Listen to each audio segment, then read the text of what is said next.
오늘은 그 기시다 정권의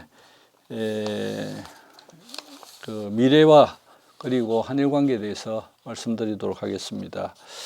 기시다 정권은 사실은 그 파벌의 역학관계에 의해서 총재로 선출되고 그리고 현재는 3월 9월 11월 10월 31일 날 10월 31일 날 중의원 선거를 통해서 기시다 정권이 앞으로 안정적인 정권이 될 것인지 아닌 것인지에 대해서 여러 가지 그 리트머스 시험지와 같은 그런 하나의 시험의 날이 다가오고 있습니다.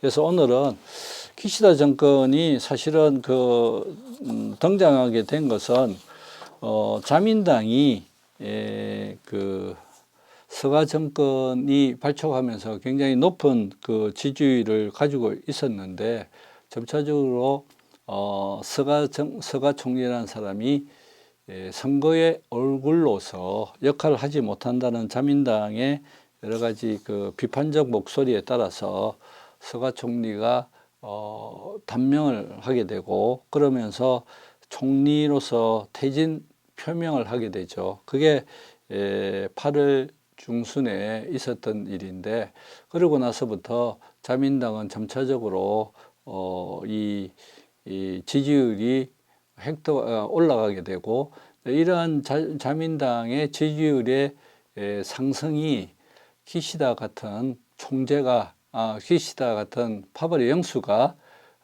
총리로서 선출되게 된 배경이 되었다라고 말씀드릴 수 있습니다. 자민당의 지지율이 높아지지 않았다면 자민당이 선거에서 위기의식을 가졌을 것이고 그렇게 되면 국민적 인기가 있는 코노타로라는 그 방위성 대신이 총리가 될 가능성이 높았다고 생각을 할 수 있습니다. 이에 비해서 자민당이 점차적으로 높은 지지율을 가지게 됨에 따라서 파벌들이 인사를 둘러싸고 포스터를 둘러싼 경쟁이 일어나고 이러한 그 포스터를 둘러싼 경쟁이 결과적으로 기시다 총재를 등장하게 되었다. 결국은 자민당이 지지율을 가지는 것은 선거에서 그 위기의식이 줄어들고 그런 위기의식이 줄어들음에 따라서 파벌의 역학관계에 의해서 총재를 결정할 수 있는 그런 상황이 되었다라고 말씀드릴 수 있습니다. 자, 그러면 기시다 정권의 앞으로의 미래에 대해서 말씀을 드리면 미래는 대체적으로 우리가 알 수 있는 것 세 가지의 상황을 살펴보면 기시다 정권이 안정적인 정권이 될 것인지 앞으로 단명할 것인지를 알 수 있습니다.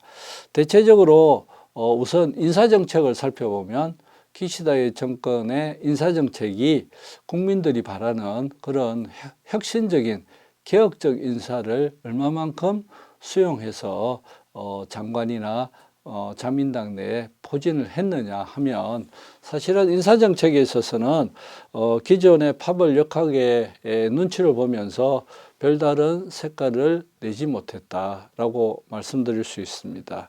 이런 것들이 사실은 그 기시다 총재가 되고 난 이후에 총리가 된 거죠. 기시다 총리가 되었고 내각 지지율을 보면 기시다 총리의 내각 지지율을 보면 역대 그 수상들의 내각 지지율보다 굉장히 낮았다.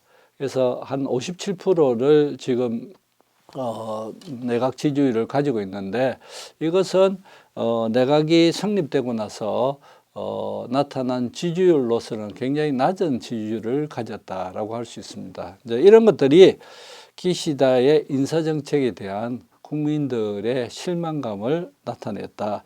그래서 앞으로 기시다가 자기의 색깔을 나타내고 그리고 과감한 개혁 정책을 하기 위해서는 다음번에 인사정책이 어떤 형태로 나타나는가를 살펴봐야 된다라고 하는 것입니다.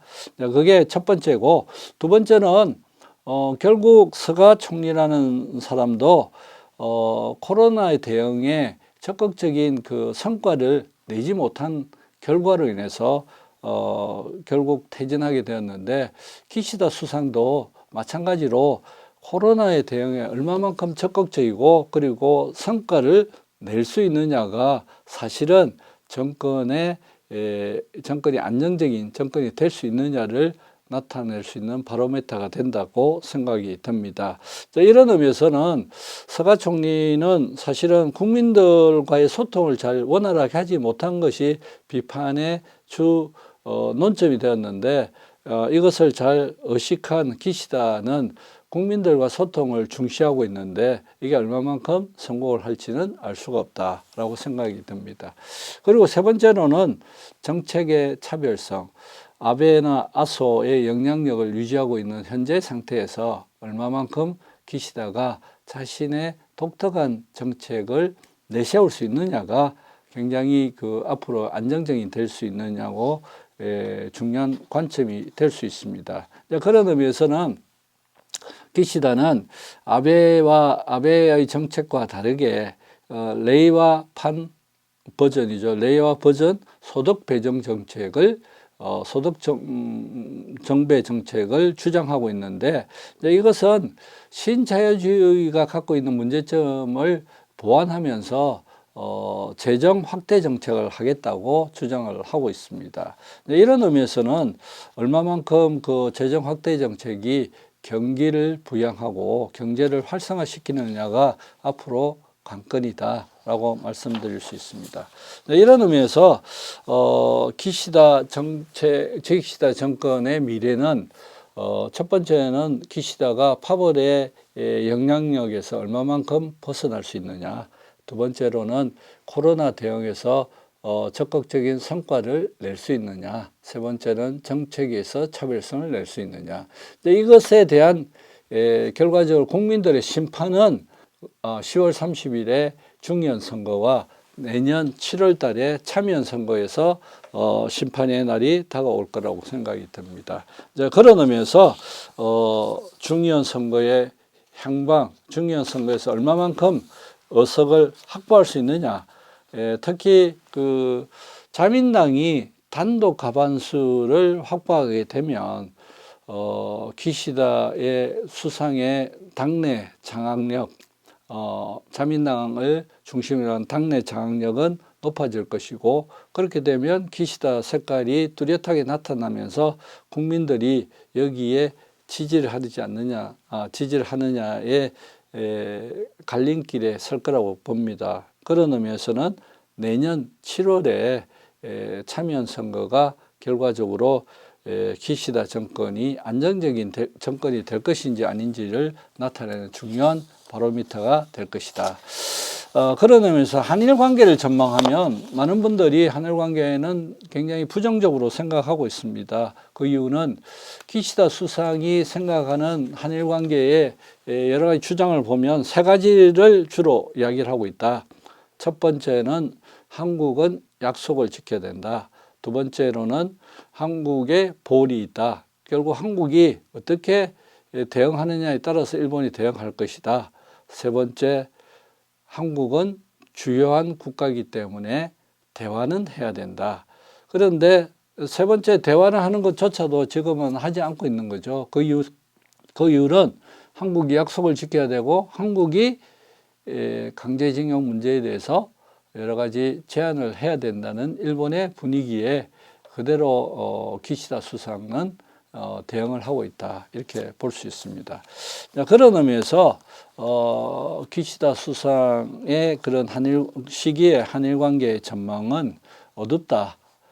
첫 번째, 자민당의 강경 분위기, 국민들의 강경 분위기가 그대로 이어질 가능성이 높다. 그 다음 두 번째로는 기시다 총리가 방금 전에 제가 설명을 했다시피 국내 우선에 코로나 대응에 성공을 해야 되고 정책의 차별성을 둬야 되기 때문에 국내 경제 우선 정책을 실시할 가능성이 높고 그렇기 때문에 외교 정책은 후순위로 밀릴 가능성이 높다. 그리고 한일 관계는 가장 관심이 적은 영역이 될 것이다 라고 생각이 듭니다. 그런 의미에서 적극적인 한일 관계 개선책은 나타나지 않을 가능성이 높다 이렇게 봐야 되는 거죠. 그리고 배경으로서 일본 국민들의 비판적인 여론, 한국에 대한 그 불신감이 결국은 일본의 정치권이 좀 더 적극적인 한일 관계 대한 정책을 하는 데는 한계를 가질 수밖에 없다 이런 말씀을 드리겠습니다. 자, 그러면 다음에 중의원 선거가 그 결과를 보면서 다시 한번 기시다 정권의 미래에 대해서 알아보도록 하고, 오늘은 총재 선거 이후에 기시다 그 총리가 앞으로의 일본 전국에서 어떤 어떤 상황에서 자신의 색깔을 낼 것인가, 그리고 한일 관계 전망은 무엇인가를 주로 살펴봤습니다. 이상으로 마치도록 하겠습니다. 감사합니다.